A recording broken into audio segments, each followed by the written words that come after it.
Pemirsa, akibat kondisi jalan yang rusak dan bergelombang cukup parah, Jalan Lintas Timur Banyuasin sering memakan korban jiwa, sehingga masyarakat berharap agar pemerintah segera melakukan perbaikan jalan agar tidak ada korban selanjutnya.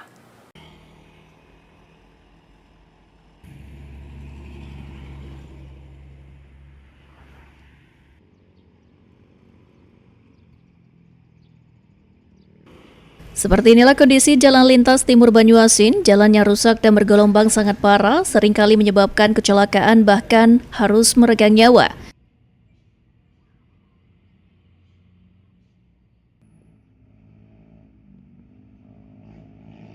Dalam kurun waktu 8 hari, Jalan Lintas Timur Banyuasin sudah memakan korban jiwa sebanyak 3 orang.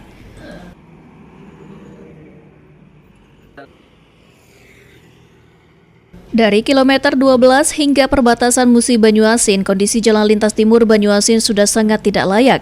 Jalanan yang rusak parah serta bergelombang dikhawatirkan akan memakan korban jiwa yang selanjutnya.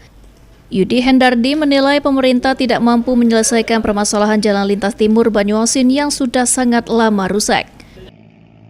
Jalan lintas yang ada di Kabupaten Banyuasin itu sudah sangat-sangat mengkhawatirkan ya, karena memang sama-sama kita ketahui ya, jalan yang ada di lintas Kabupaten Banyuasin itu sudah sangat rusak ya, apalagi banyak jalan yang bergelombang dari kilometer 12 sampai ke perbatasan Musi Banyuasin.